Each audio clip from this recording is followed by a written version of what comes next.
Kalian pernah mendengar tentang proyek besar yang sedang dibangun di Arab Saudi? Bayangkan sebuah garis lurus yang memotong gurun sepanjang 170 kilometer. Di dalamnya bukan rel kereta, bukan jalan tol, tapi sebuah kota. Kota yang menjulang setinggi 500 meter dengan lebar hanya 200 meter dan dibungkus kaca cermin raksasa yang memantulkan langit dan area sekitar.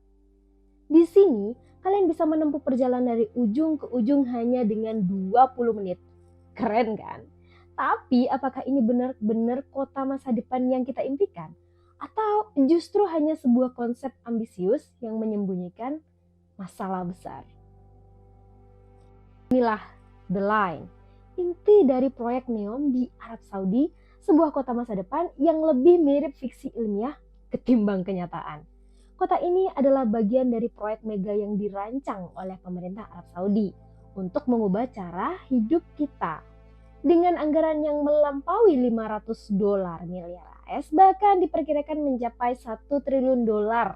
NEOM berencana menampung 9 juta orang. Mereka ingin menjadikan kota ini sebagai model untuk masa depan. Dengan infrastruktur berkelanjutan, energi terbarukan, dan sistem transportasi berkecepatan tinggi. Dari sudut pandang arsitektur, NEOM bukan sekedar inovasi. Ia adalah pernyataan tentang ambisi, teknologi, dan cara baru dalam memandang kehidupan urban. Kota ini akan dibangun dengan konsep 3 tingkat. Di tingkat teratas hanya ada zona pejalan kaki tanpa mobil, penuh tanaman, dan juga pohon. Di tingkatan kedua ada area komersial, sementara tingkatan ketiga akan mencari jalur transportasi dengan sistem kereta cepat. Semua bisa dijangkau hanya dalam 5 menit berjalan kaki. Tapi apakah desain seperti ini benar-benar menguntungkan bagi manusia? Desainnya lebih melayani visi teknologi daripada kebutuhan dasar manusia. Bentuknya linear yang ekstrim, hanya memunculkan pertanyaan besar. Bagaimana orang-orang akan merasakan kebersamaan dalam ruang yang membentang sejauh itu? Apakah ini benar-benar kota atau hanya koridor panjang yang sangat mahal? Salah satu hal yang saya pikirkan adalah dampaknya pada lingkungan sekitar. Proyek ini akan melintas di padang pasir yang penuh dengan kehidupan, dari kadal gurun hingga burung migran. Dengan dinding cermin raksasa sepanjang 170 km, ada risiko besar nggak sih bagi ekosistem? Dinding ini tak hanya menciptakan 2 zona panas yang ekstrim, tetapi juga beresiko mengganggu jalur imigrasi satwa liar.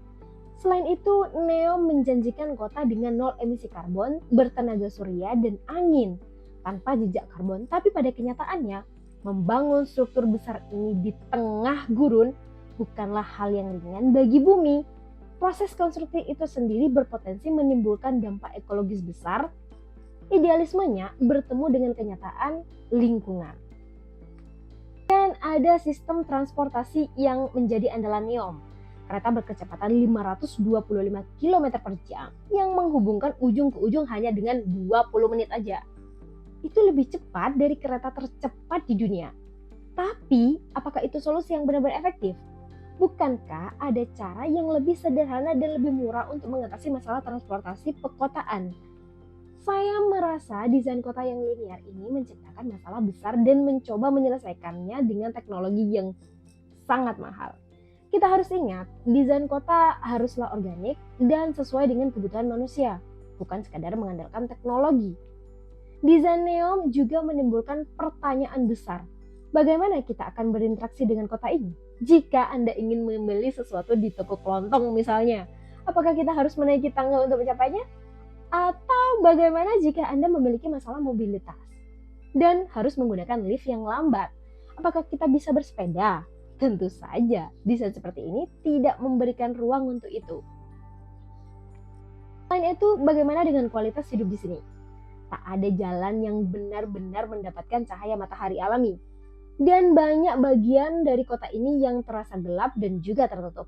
Apakah kita akan merasa nyaman tinggal di tempat seperti yang dirancang lebih untuk efisien teknologi daripada kenyamanan manusia?